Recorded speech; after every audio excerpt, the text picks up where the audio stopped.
Hello नमस्कार दोस्तों। पश्चिम बंगाल का इलेक्शन आप सब लोगों ने देखा होगा और बहुत ही दिलचस्प इलेक्शन रहा है इस बार, क्योंकि इस बार ने टीएमसी यानी कि ममता बनर्जी ने बहुत ही प्रचंड बहुमत से जो है अपनी पार्टी को मतलब कि इलेक्शन को जीता है।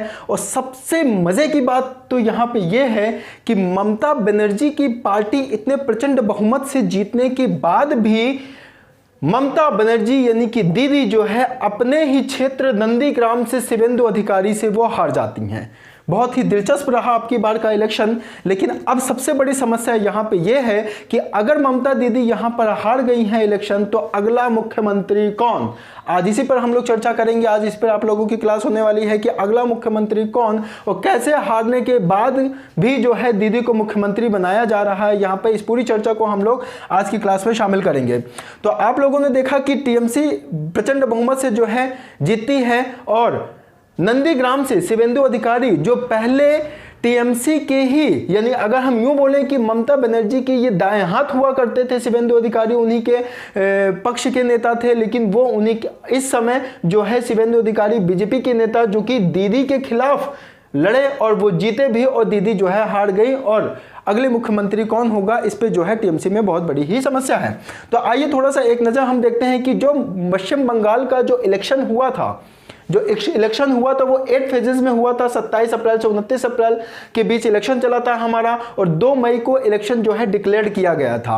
अब यहाँ पर जो पश्चिम बंगाल का पूरा इलेक्शन हुआ था वो टोटल 292 सीट पर जो है इलेक्शन लड़ा गया, जबकि वहाँ की टोटल सीट जो है विधानसभा की कितनी है 294 है। समस्या ये थी कि जहांगीरपुर और शमशेरगंज इन 2 जगहों का इलेक्शन नहीं हो पाया, क्योंकि यहाँ पर जो 2 कैंडिडेट्स खड़े थे उनकी कोरोना की वजह से मृत्यु हो गई और वहाँ पे इलेक्शन संभव नहीं हो पाया। और वो इलेक्शन 16 मई को होना था, लेकिन अभी कोरोना को देखते हुए 16 मई को भी इलेक्शन वहां पर नहीं होगा। आगे की जो डेट आएगी वहां पर इलेक्शन होगा। चलिए अब हम बात करते हैं कि इस इलेक्शन में जो पश्चिम बंगाल को जो टीएमसी है उसको 213 वोट, बीजेपी को 77 वोट और गोरख जनमुक्ति मोर्चा को 1 और इंडियन सेकुलर फ्रंट को 1 वोट मिला। 213 जो कि इनका लकी नंबर है 148 यानी 294 में बहुमत जो होगा वो 148 से अगर एक भी ज्यादा किसी भी पार्टी को मिलता है तो वो जीत हो जाएगी। और यहां पर टीएमसी को प्रचंड बहुमत से जो है सरकार बनाने का मौका मिला है। लेकिन यहां पर अगर आप देखेंगे कि दीदी जो कि कल शपथ लेंगी 5 मई को मुख्यमंत्री की, वो हार चुकी हैं। अब हारने के बावजूद भी वो कैसे मुख्यमंत्री बन सकती है इस पर आज हम लोग चर्चा परिचर्चा करेंगे। चलिए तो अब मैं आप लोगों को थोड़ा सा बताता हूं कि दीदी कैसे जो है मुख्यमंत्री बनेंगी, इसका क्या प्रोसेस है कि अगर कोई हार भी जाता है तो वो मुख्यमंत्री बन सकता है। बिल्कुल बन सकता है, दीदी ही मुख्यमंत्री बनेंगी। अब देखिए कैसे बनेंगी।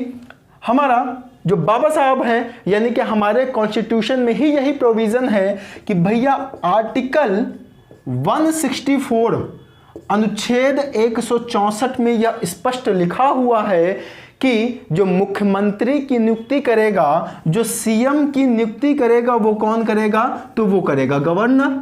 वो कौन करेगा, गवर्नर करेगा, यानी कि उस राज्य का राज्यपाल करेगा। तो क्या राज्यपाल अपने विवेकाधिकार से किसी को भी मुख्यमंत्री बना देगा? तो सर जी नहीं बनाएगा, अपने मन से नहीं बनाएगा। ठीक है, तो किसके मन से बनाएगा? तो जो पार्टी बहुमत यानी जो पार्टी मेजॉरिटी में होगी उनके विधायकों के कहने पर, यानी कि जैसे मान लीजिए टीएमसी ने 213 सीटें जीती, तो 213 लोग जो कहेंगे कि भैया इस व्यक्ति को मुख्यमंत्री बनाना है, दीदी को मुख्यमंत्री बनाना है, तो दीदी को ही मुख्यमंत्री बनाना पड़ेगा। अगर ये टीएमसी के नेता राज्यपाल से कह दे कि इस दाढ़ी वाले बाबा को मुख्यमंत्री बनाना है, यानी कि मुझे मुख्यमंत्री बनाना है, तो कल मैं पश्चिम बंगाल के मुख्यमंत्री पद की शपथ ले लूंगा। लेकिन बशर्ते ये जो टीएमसी के जितने भी विधायक है ये अगर कह दें तो। ठीक है, अब इन्होंने क्या कहा कि दीदी को जो है मुख्यमंत्री बनाओ, तो दीदी कल शपथ लेंगी। लेकिन दीदी तो भैया हार चुकी हैं, वो तो विधायक है ही नहीं है, तो क्या एरू गैरू नत्थू खैरू क्या मुख्यमंत्री बन सकता है? बिल्कुल बन सकता है।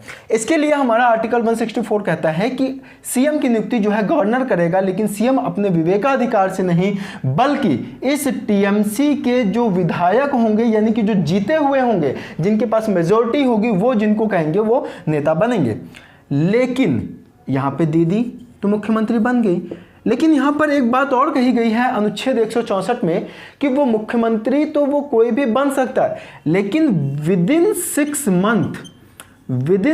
मंथ 6 महीने के भीतर उनको क्या विधायक बनना पड़ेगा, यानी कि एमएलए बनना पड़ेगा, मेंबर ऑफ लेजिस्लेटिव असेंबली।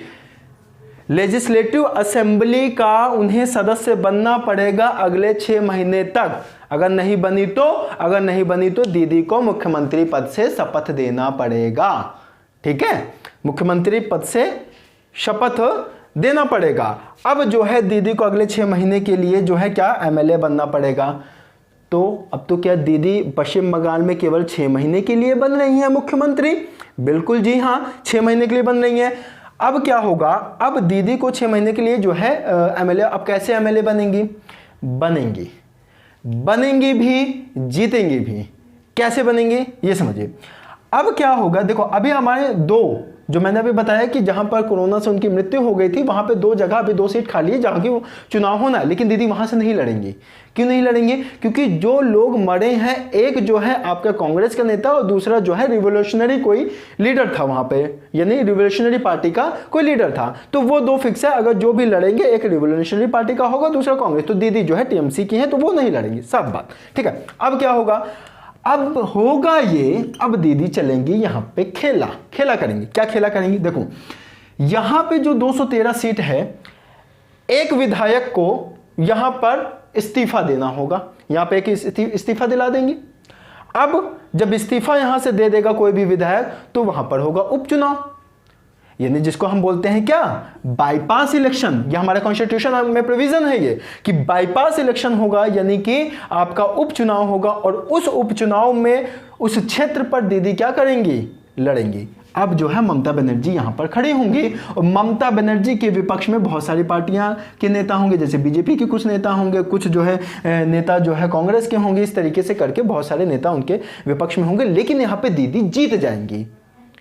अब कहोगे सर कैसे जीत जाएंगी?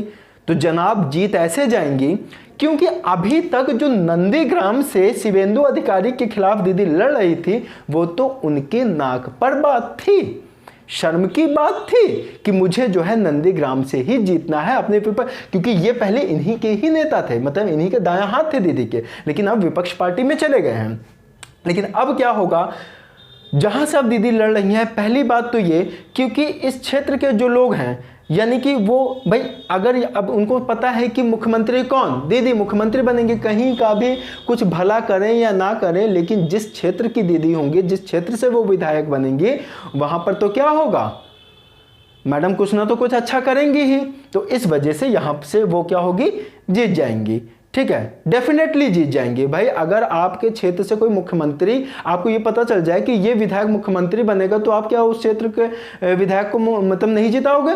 बिल्कुल जिताओगे। तो यहां से दीदी जीत जाएंगी और अगले 6 महीने तक जो है दीदी मुख्यमंत्री तो वो कल ही से बन रही है, एमएलए वो बनेंगे 6 महीने के अंदर, एमएलए बन जाएगी 5 साल तक राज। तो दीदी इस तरीके से जो है क्या करेंगे, इस इलेक्शन को जीत करके, यानी कि 6 महीने के अंदर, यह हमारा कॉन्स्टिट्यूशन आर्टिकल 164 कहता है कि ये प्रोविजन है बकायदा कि जब तक 6 महीने के अंदर अगर दीदी कहीं की विधायक नहीं बनती हैं, तो वहां तो दीदी जो है मुख्यमंत्री नहीं रह पाएंगी। ठीक है, तो ममता बनर्जी को अगले 6 महीने पे उनको कहीं ना कहीं का विधायक बनना होगा और ये प्रोविजन होगा। वो जो है इस्तीफा दे करके, कोई इस्तीफा देगा और वहां पे उपचुनाव होगा, उपचुनाव में दीदी खड़ी होंगी, ममता बनर्जी खड़ी होंगी और वहां पर वो जीत जाएंगे, 100% जीत जाएंगे। तो ये प्रोविजन है हमारा जो है, किस तरीके से हारा हुआ व्यक्ति भी या कोई भी व्यक्ति मुख्यमंत्री बन सकता है बिना विधायक हुए, बिना एमएलए बने, बिना जो है लेजिस्लेचर के मेंबर बने, कोई एक अगर मुझे भी बनना हो तो मैं भी 6 महीने के लिए मुख्यमंत्री बन सकता हूं, बशर्ते ये लोग जो है राज्यपाल से सिफारिश कर दे तो। ठीक है, नमस्कार। आज की क्लास यहीं पर, यानी कि आज हमने समझा कि किस तरीके से जो है बिना चुनाव के या बिना किसी भी जीती हुई पार्टी के मुख्यमंत्री बन सकते हैं। नमस्कार, जय हिंद, राम राम।